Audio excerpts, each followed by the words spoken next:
Okay, here we go. Unit 1 for kindergarten. Let's just talk a little bit about how the lesson plans are laid out and then also kind of some of the expectations we'll have for this first unit. So Unit 1 is My Pictures Tell a Story. And as you look through this unit, you're going to get a little overview on what this unit is about. But I'm going to give you the Cliff Notes. So hang on, here we go. So the first thing I want you to think about is how our writing time is going to be different. What our writing time, we want to make sure our students have a lot of student choice. So that's going to mean students are going to be selecting their own topic. That's really hard at the beginning of the year. Students really want to be told what they're going to write about or what ideas you want them to write about. So we're shifting that responsibility to writing for the teacher. That's not what we want to do. We want to make sure that we're having our students see themselves as a writer. And so what writers do is they come up with their own topics most of the time. So that's what we're going to be working on. It's going to be a big shift for them.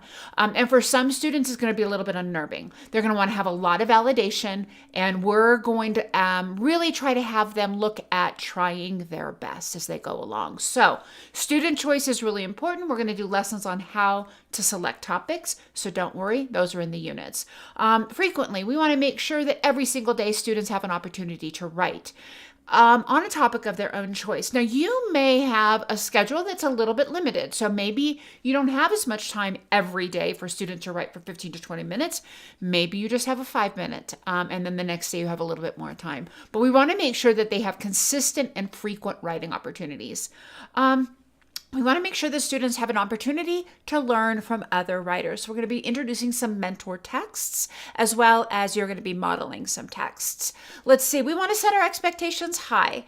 And so oftentimes, I myself would get stuck in that, I don't know if my students can do this kind of thing. And we want to make sure that we go in this confident that students can be writers right from the beginning, and I'm going to share a little bit about what that looks like. Okay, and then we're also going to accept approximations. Obviously, in kindergarten, you're going to have very few students who know how to write with letters, but they sure do know how to write with words. And so we're going to really lean into illustrations in order to tell the story. Okay, what do we want to know? We want to know what are the routines. So your mini lessons between 5 to 10 minutes. Now, at the beginning of the year, mini lessons going to be super short. At 10 minutes, your students will be done. There's going to be no way. So at the beginning of the year, that mini lesson is probably going to be 3 to 5 minutes long. So we just want to make sure it's very, very short. We've written those lessons to help you with that. We're going to do something called the status of the class. So that's before they leave the carpet. We want to make sure, or before they leave that mini lesson area, we want to make sure they know what they're going to be writing about. The last thing we want to have happen is for them to get up, go to do some writing, sit down, not start writing, and when you ask them what they're doing, they're like, I don't know what I'm going to write about. So we want to make sure that before they leave your control, that little circle area, that carpet area, they are ready to go. They know exactly what they're going to be writing about, okay? And I call that the status of the class. So I hold on to all of their folders, and as we are done with our mini lesson and students are ready to write, I just ask, do you know what you're going to write about? So Allison, do you know what you're going to write about? Yeah, I'm going to write about yada, yada, yada. Great, here's your folder. Go ahead and get started. Sam, what are you going to be writing about today? I'm going to be writing about, right? So you're handing out the folders. As soon as they get their folder, that student goes off to write. Students who are on the carpet are going to stay there until they're able to know what they're going to write about. What you're going to find, happens every year for me, so it probably will happen with you, is what you're going to find is you're going to have a student who doesn't know what they're going to write about. So I just say, hey, listen to your friends, and they're going to give you some ideas, right? Maybe they'll give you some ideas. And you might find a student is copying another student's idea. Just keep an eye on that. If that's something that happens, and it's week 3 and this is still happening, then have the student who appears to be copying tell you first, okay? We want to also make sure that it's a good sign that you need to maybe work with that student a little closer about how they can come up with their own ideas, okay? Status of the class is something I start at the beginning of the year. I tend to phase that out by the time we get to second or third unit.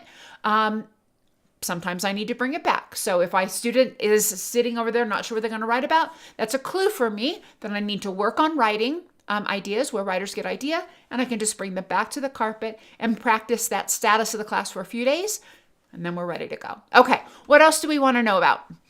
We want to know about writing time. How long is that? Well, at the beginning of their kindergarten, it's 5 minutes tops. It is quick. They're going to go, they're going to write, they're going to come back, right? I tend to put music on to help kind of keep that really, the noise in the classroom really low. So keep the music really low. Something instrumental is helpful. I don't like to have instrumental music that has lyrics. You know, sometimes you have like that Muzak. If you've ever been in an elevator in 1980, you know what I'm talking about. Muzak, because they'll start to sing along. So we want to have something that does not have lyrics that maybe go with it. That will definitely get your students kind of distracted, right? So keep that music very quiet and in the background.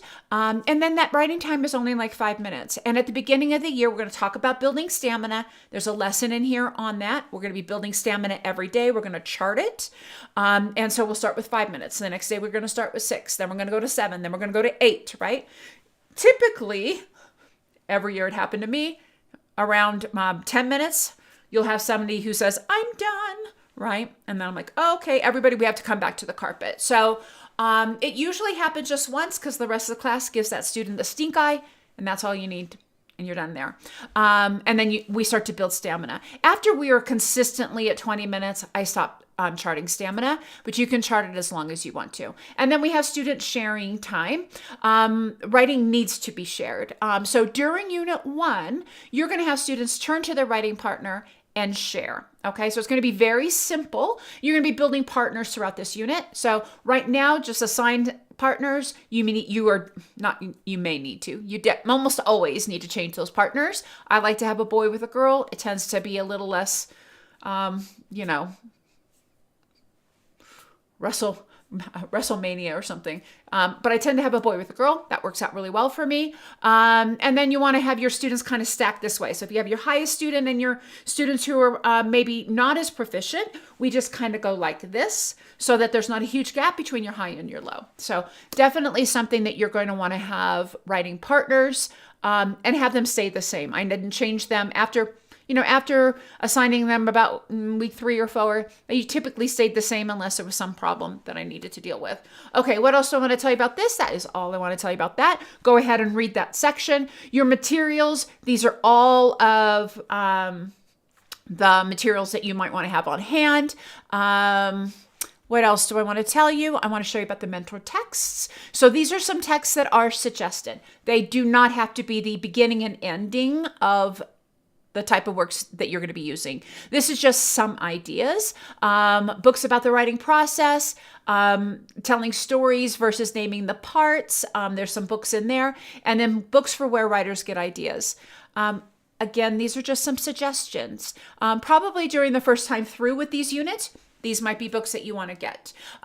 As you become more proficient as a writing instructor, you're going to find other books. You're like, oh, I want to use this one. Oh, I want to use that one. So make sure that you keep an eye out for books that you might be able to swap in and out. That'll make it more interesting for you. But these are some great books for you. The other thing about modeled writing. Now, I think this is something that's really missing from a lot of programs is the amount of time the teacher spends writing in front of students. So we're going to have to get really comfortable with writing in front of students. So drawing in front of students and telling our story, because we just don't want to tell students how to write. We want to show them how to write. So that's the big difference that we have here. So modeled writing, within a typical week, I would model write in front of my students 4 out of 5 days. Okay, so those are things that we're going to be needing to get really comfortable with. I'm going to give you my tips. You do what makes you happy. But what I did is during this first unit, you're going to do just 1 page per day. So you're not going to be writing in books. That'll come in unit 2. But for this first unit, I would draw with a black marker, something that students could see me drawing. And the whole time I'm drawing, I'm articulating, I'm thinking about how things look. I don't know if it's perfect. I'm just going to do my best, right? So I'm going to go ahead and draw with black marker. And then I'm going to be thinking about colors that make sense. And I want to make sure I fill that whole page with color. I want to think about the details in my own writing. And then I'm going to go ahead and write a very simple sentence. So for students, what I would suggest is have them draw with a pencil, write words with a pencil, and then color with crayons, okay? I've seen a lot of students draw with a crayon. It's very hard to write details with crayons, drawing with crayons. Also, we don't want to, we don't write words with crayons. And so pencils are for drawing the picture and writing the words, and then using colors to add color to the picture, right? Okay, what else do I want to say about that? Talk about the sentences.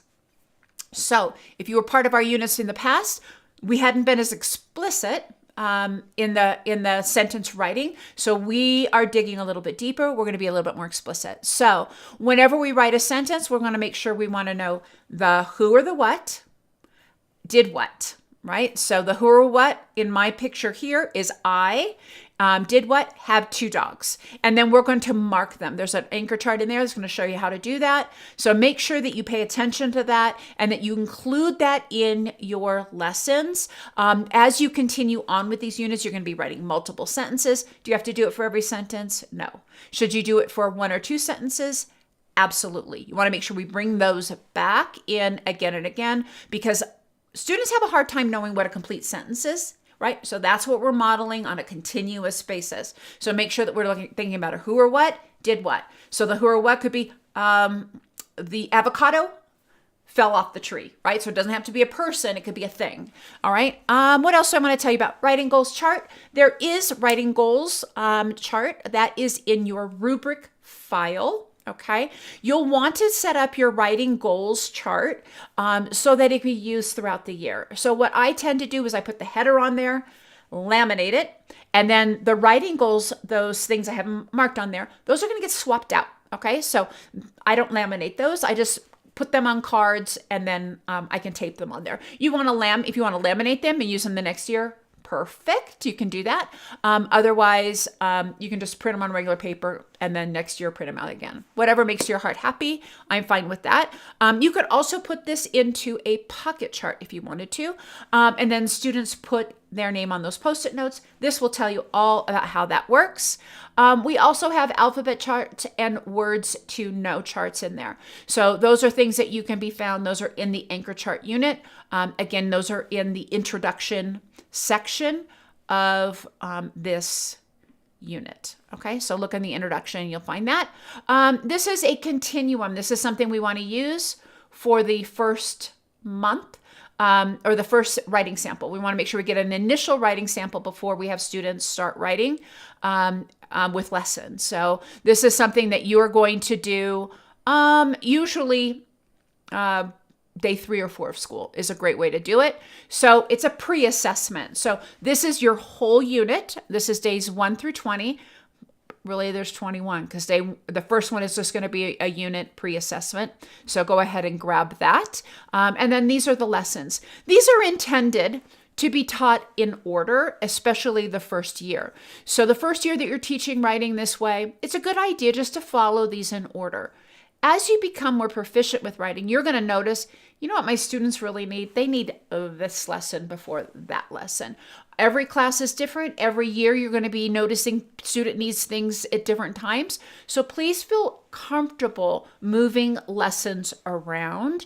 But we want to make sure we get to all of the lessons, right? And so putting them in order is a better way to start off. And then as you become a writing instruction pro, you're going to be really comfortable moving those lessons around. This is what that pre-assessment is. And I'm just going to take you right to the lessons. Okay, so we have the mini lessons. Those are in that purple box. We ask students to try it out. There's a little procedure check. There's a lot of that during Unit 1. Less of those as we continue on in the units. So procedure checks are going to kind of be growing as we start Unit 1 because that's all that we're working on is building procedures, right? Then we have the sharing section, what that looks like. And then you'll be able to see the anchor charts. And then you'll also be able to see the modeled writing for that. Okay. What else do I want to say? Let's see. One thing I want to tell you is that during that first month of writing, your job during the time that students are working is just to kind of roam around the room. You want to encourage students to keep working. You're not going to spell for them. They're going to ask you to, but don't spell for them. And you're just going to encourage them to try their best. So that is something that I think oftentimes becomes a trouble for students who especially love to have a lot of support. tends to be the students who have the hardest time with you not helping tend to be your higher students, right? They're like, oh, you got to help me. How do I spell this word? Because they're used to that. So what we're going to want to make sure that we do is let them know you're going to be okay. Just put down the sounds that you hear. And in the rubric unit, in the rubric download for this unit, there is a parent letter. You want to make sure you communicate with parents that we're not going to be spelling for them, because the last thing you want to do is have a child go home and say, I was trying to write a word and Mrs. Wills wouldn't help me, right? So let them know why we're encouraging them to attempt the best that they can. One of the things that I love about writing is it really does show you what students are capable of doing if you let it, right? So if you let them stretch out the words, you're going to know what they've mastered and what they haven't. So it's a great little informal assessments for you to see what have they mastered as far as spelling, and what skills do you need to revisit with that particular student or perhaps a whole group. So we don't want to do for students things that they can do for themselves. I will go ahead and just really quickly go through a few more of these. I don't think that there's anything particularly surprising in these units. You'll see that we'll continue to go forward until, let me just go to the very end. On day 20, we are going to celebrate writing. You will collect everything out of their writing folder except for one piece, and that's the one that they're going to share with their partner and share with the whole class. And you'll have some lessons on adding on.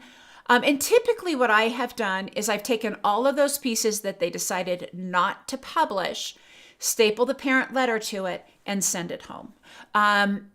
The one that they have published is going to eventually make their way into their writing portfolio. So that's why you can gather pieces over time, is that you continue to take those pieces each month and you add it to their writing portfolio. Hopefully that makes sense. I think that's it. Have a great month. Enjoy your writing, and I'll see you in the next unit.